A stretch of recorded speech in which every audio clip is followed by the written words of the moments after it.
लेखिकाओं का एवं जो आर्ट एंड कल्चर से जुड़े हुए तमाम लोगों का एक समागम किए। सच बात तो ये है, जो लोगों की एक समय थी जब पढ़ाई की रुचि थी लोगों की, वो रुचि आस्ते आस्ते आस्ते आस्ते घटते जा रही और लोगों की ऑनलाइन प्लेटफॉर्म से लेकर मोबाइल प्लेटफॉर्म में ज़्यादा बिजी रहते। तो वो पढ़ाई की रुचि फिर से लोगों के बीच में लाना, पढ़ेंगे तो लोग जानेंगे तो कुछ करेंगे। तो हम समझते हैं जो ये पढ़ाई और लड़ाई एक साथ चले तो हम समझते हैं जो देश को और हम झारखंड को प्रगति की ओर ले जा सकते हैं। तो बहुत बहुत धन्यवाद यहाँ के आयोजकों को, जो आप लोगों ने एक साथ इतने लोगों को, कई वर्षीय लेखक लेखिकाओं को यहाँ पर आप लोगों ने समागम किए। और हम इस मुहिम में हमेशा आपके साथ कंधा से कंधा मिलाकर रहते हैं। हम चाहते हैं जो चीज़ें आर्ट एंड कल्चर का हो या चाहे लेखक लेखिकाओं का जो आप लोग किताबें लिखते हैं, इन तमाम चीज़ें जो हैं हम समझते हैं जो आगे बढ़ें और देश के बच्चे अपने जो पुराने चीज़ें हैं, इतिहास है, उन तमाम चीज़ों के बारे में और ऐसे लोगों के बारे में भी जानकारी प्राप्त करें जो लोग आज इस दौड़ में, इस भीड़ में हम समझते हैं जो खो गए। हम वही जानते हैं जो हम देखते हैं, और आज के दौर में जो टीवी और मीडिया और न्यूज़पेपर जो दिखाते हैं, हम समझते हैं जो लोग कुछ भी नहीं किए हैं, कुछ ऐसा वक्तव्य दे दिए, कुछ ऐसे सेंटिमेंटल बातें कर दिए, तो लगातार उसी चीज़ों को चलाते रहते हैं। तो लोगों को लगता है कि ये छोड़कर द्वितीय कोई व्यक्ति है ही नहीं। लोग हमारे पुराने ऐसे बहुत से महान पुरुष हैं जो लोगों ने अपनी पूरी जीवन संघर्ष में, पूरी जीवन अपनी लड़ाई में, आंदोलन में समाज के लिए दिए है, इस देश के लिए दिए है, इस राज्य के लिए दिए है। हम समझते हैं जो ऐसे लोगों को समाज के सामने हम लोगों को लाना चाहिए और ऐसे लोगों को हम बच्चों के बीच में, इस जनरेशन के बीच में लाना चाहिए और बच्चों को हम समझते हैं जो शिक्षा के प्रति, इन किताबों के प्रति और रुचि पैदा करने के लिए हम तमाम लोगों को सोचना चाहिए। तो धन्यवाद आप लोगों को। हम आशा करते हैं आपकी 3 दिन का कार्यक्रम ये अच्छी रहेगी, सफल रहेगी। भविष्य में जो भी कार्यक्रम आप लोग ऑर्गेनाइज करेंगे, हम हमेशा आप लोगों के साथ रहेंगे।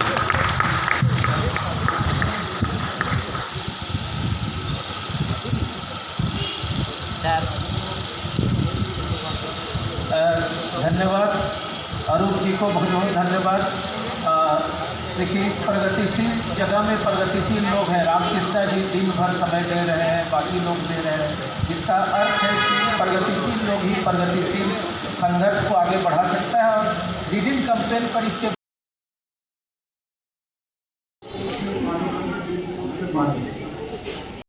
चले इन सिद्धांतों को जो औद्योगिक काल से हमसे छोड़ दिया गया कि भाषा परिवार है, बड़ा अलगाव है।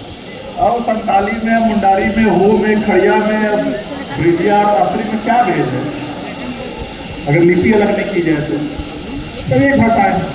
अगर तमिल से शुरू करें और आप तुलना करते हैं कुड़ुक पर पहाड़िया भाषाओं की, कोई घंटा नहीं है।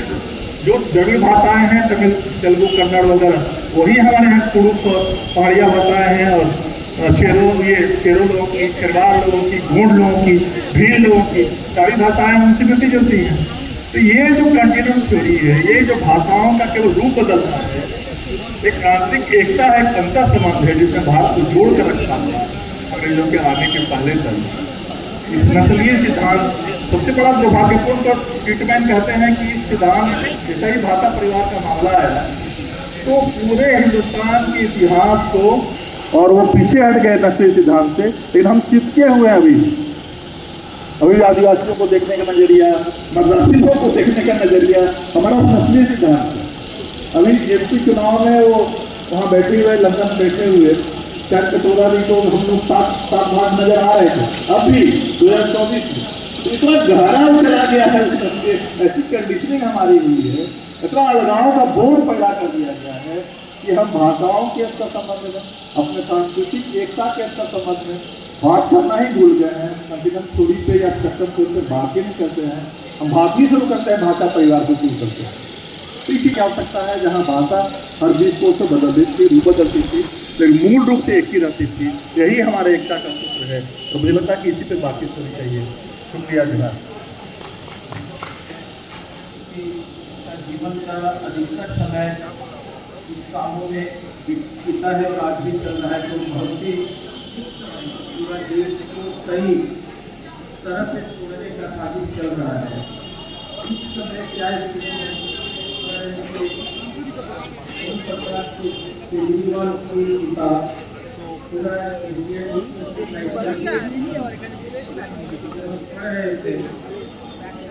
तो मेरा बेटा जो इतिहास का व्याख्याता है वो बोला कि ये किताब कितनी इससे समझ बना रहे तो मैं अब तक नहीं लिखी। हम उनसे पूछे कि कौन किताब बताओ किससे हम सही समझ बना सकते हैं। एशियाटिक सोसाइटी का जो पूरा कंसेप्ट है हिंदुस्तान को चर्च के राजनीति के साथ जोड़ने का, और जिन्होंने इसका निर्माण किया था, बाद में उनका काफ़ी काम है, इसमें कोई दो राय नहीं है।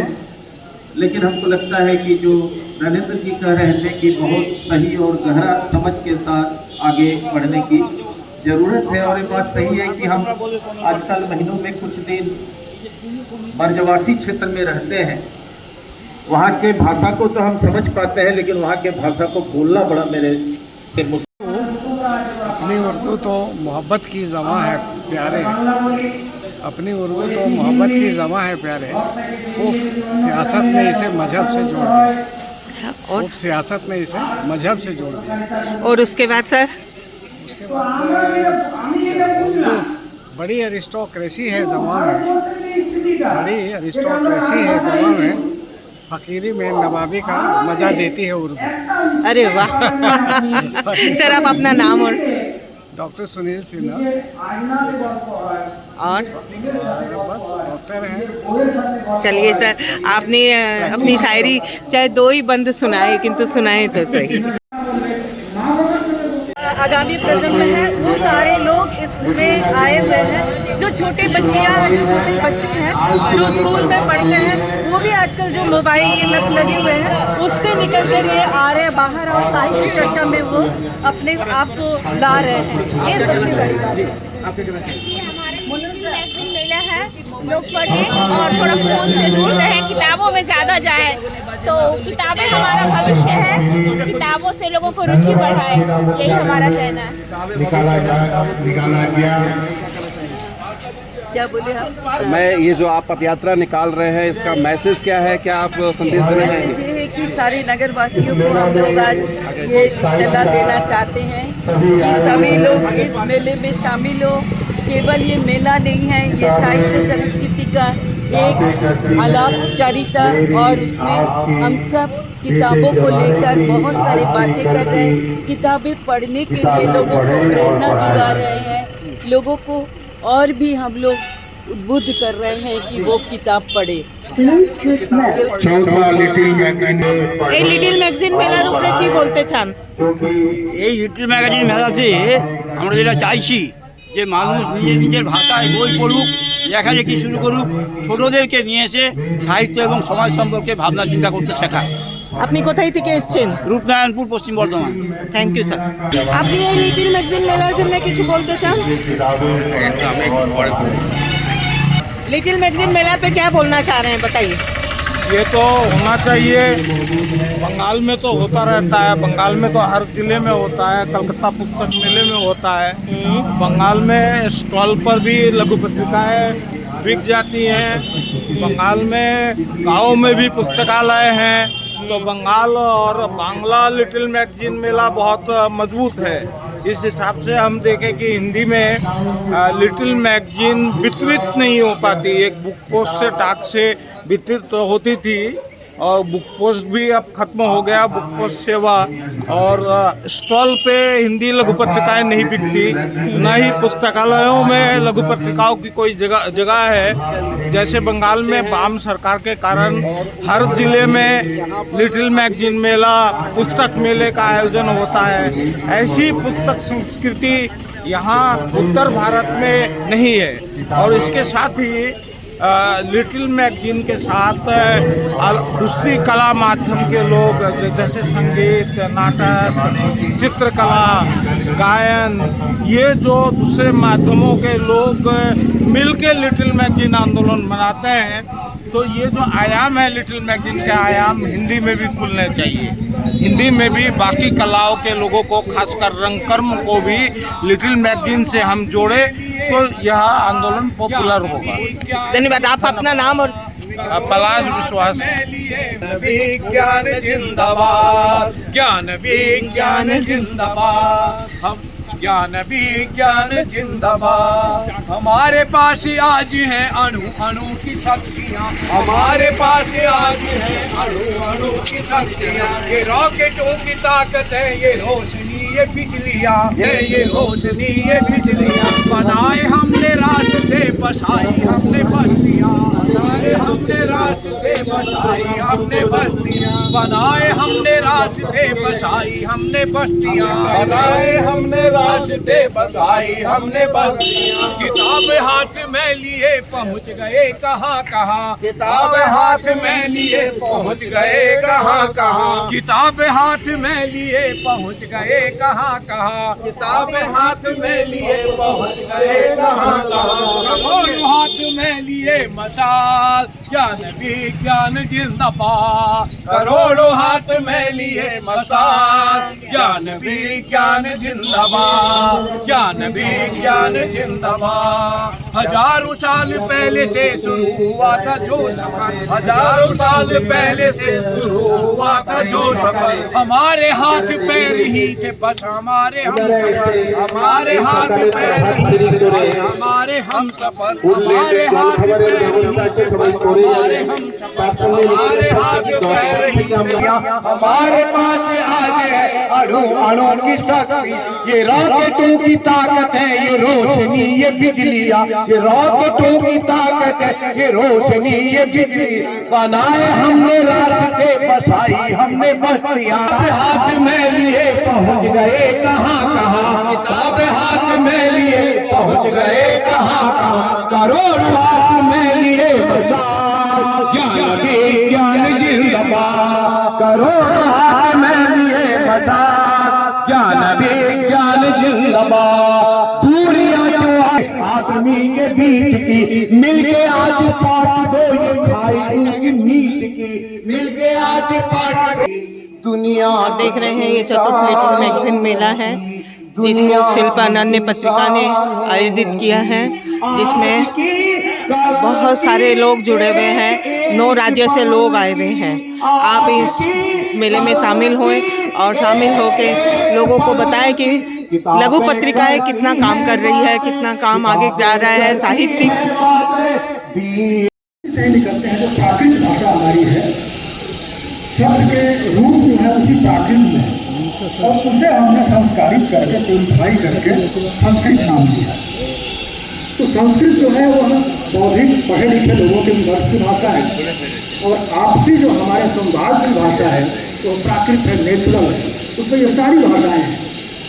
ये जो आज हम जैसे बांग्ला कहते हैं, हिंदी कहते हैं, उड़िया कहते हैं, मैथिली, अवधी, ये केवल एक हिंदी क्षेत्र में लगभग 49 बोलियाँ हैं, 49। तो इन प्राकृत बोलियों को हम कैसे बचाएं, उसी को लेकर के हम जैसे मान लीजिए कि मैं उदाहरण आपको ये कर रहा हूँ।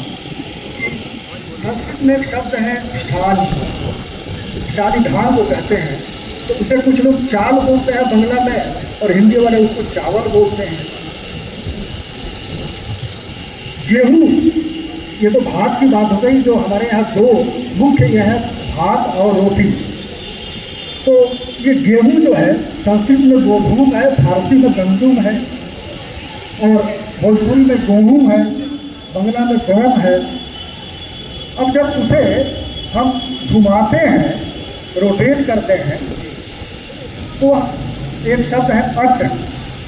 अट का अर्थ होता है घूमना, उससे तीर्थाटन बना है, पर्यटन बना है, उसी अट धातु से आटा बना है। और यह आटा केवल यहाँ नहीं, अफगानिस्तान के लोग भी आटा ही बोलते हैं, यानी उसी अट से आटा बना। उस गंदुम को हमने घुमा करके, और हमारे यहाँ ये जो संस्कृत में इसको चरपट कहते हैं, और इसी से चपक शब्द बना है। और इससे जब हम ऐसे उस आटे को साफ करके तो बनाते हैं, उसको चपाती कहते हैं, तो चपाती है। इस चरपट से चपाती बना, चपक भी बना। और एक शब्द है अंग्रेजी में रोटेशन, मैंने उसको घुमाकर जब बेलने की प्रक्रिया हमारे यहाँ शुरू हुई तो रोटेशन वो रथ धातु से बना है। रथ का अर्थ होता है चक्का, उसी से रथ, तो चंदन रथ भी बना, रथी महारथी अधिरथी शब्द भी बना। उस रथ से वो रोटी रोटेट करने से वो रोटी बन गया। तो जब हम उसे फुलाते हैं तो फुलका बन गया। तो इस तरह से हमारे शब्दों का निर्माण हुआ है। और मित्रों, हमारे यहाँ कहा जाता है कि 4 कोस पर पानी बदले, 4 कोस पर पानी बदले 8 कोस पर बानी, 16 कोस पर पकड़ बदले 32 कोस पर छानी। यानी 4 कोस पर पानी, आब हवा जो है पानी की क्वालिटी उसमें थोड़ा सा परिवर्तन आ जाता है। 8 कोस पर पानी बदल जाती है जो भाषा हमारी बोली है, और 16 कोस पर पगड़ी बांधने का ढंग, वस्त्र भूषण बदल जाता है, और 32 कोस पर छानी यानी छप्पर ढाने का जो हमारी वास्तुकला है उसमें थोड़ा सा परिवर्तन आ जाता है। तो शायद शुरू में रणेंद्र जी या किसी ने कहा था कि अगर हम पैदल चलें, अगर हम कामरूप कामाख्या से पैदल चलें और कालीकट तक चले जाएं, धीरे धीरे रुकते हुए दिन भर जितना चलें, और जाकर के किसी गांव में ठहर गए, वहाँ 1-2 दिन रहे और फिर आगे बढ़ें, तो हमें लगेगा ही नहीं कि हम किसी अन्य भाषाभाषी क्षेत्र में आ गए। मैंने इस तरह से क्रमिक। और वहीं अगर आप गुवाहाटी से वायुयान पर चलें और सीधे जाकर के मद्रास में उतर जाए तो आपको लगेगा कि अचानक हमारी भाषा बदल। यानी इस तरह से श्रीवास्तु के प्रिज्म के वर्णपट में जब 2 रंग आपस में मिलते हैं तो एकदम अचानक से रंग नहीं शुरू हो जाता है। कुछ दूर तक दोनों रंग जो आपस में एक दूसरे को ओवरलैपिंग करते हैं। तो इस तरह से हमारे भाषाओं का गठन है। हम जो आज ये मोबाइल फ़ोन इस्तेमाल करते हैं, तो ये मोबाइल फ़ोन जो है या एंड्रॉयड या और उसके तकनीक पर काम करता है, लेकिन जब तक इसमें हम सिम नहीं डालेंगे ये फ़ोन हमारा कार्यकारी नहीं होगा। तो ये हमारी भाषाओं का सिम जो है वह 2-3 भाषाओं पर आधारित है। एक तो है संस्कृत, फारसी, और यह जो हमारी नेचुरल भाषा है, जैसे कोठा है, आपका कोठा या हो या उड़ाव, या जो ये आश्रित भाषा जिसको कहा जाता है, ड्रेविडियन भाषा कहा जाता है, तो ये सारे ये सिम, और हम अलग अलग उसमें एप्लीकेशन जो ऐप डाउनलोड करते हैं, तो भाषाओं का वो सिम हमारा एक है। तो हमें इस तरफ ध्यान देना है। ये फोन शब्द जो है अपने आप में यह संस्कृत के इसका एक जो भंड धातु से यह फोन PHONE, इसका मूल रूप जो है वो BONE है, बोन हड्डी वाला बोन नहीं, भ्रण। और वो संस्कृत जो भण है, भणति विद्यापति या भणति जयदेव कवि अमितम।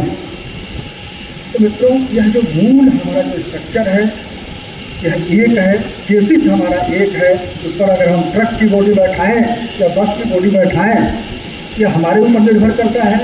तो जिधर तन्मय बाबू ने इशारा किया, मेरा भी वही मानना है। ये जो 21 फरवरी को आसनसोल में मातृभाषा दिवस के ऊपर किया था, तो मैं भी उसमें गया था, तो मैंने भी यही बात कही कि भाई ये जो बराकर है, मैं बंगाल में हूँ, तो बराकर आप समझते हैं कि बराकर की घर बंगला है, तो क्या बराकर से लेकर के 22 साल तक एक ही तरह से बांग्ला बोली जाती है? नहीं बोली जाती है। इस तरह से हिंदी एक तरह से नहीं बोली जाती है। ये स्थानवाची नाम है, और इसके पहले कोई जानता भी नहीं था कि बांग्ला क्या है, हिंदी क्या है। कि तो 1928 के बाद जब ग्रियर्सन का लिंग्विस्टिक सर्वे ऑफ इंडिया जो प्रकाशित हुआ 1925 से लेकर के 1905 या 3 से लेकर के 1928 तक, उस समय यह नाम दिया गया। इसके पहले हम इसे केवल भाषा कहते थे। तुलसीदास ने अवधि में रामचरित मानस की रचना नहीं की थी, तो भाषा में उन्होंने लिखा था, इसका नाम भाषा था। आज एक विवाद चल रहा है हिंदी और उर्दू को लेकर के, और बंगला में आपने इशारा किया एक व्हाट्सएप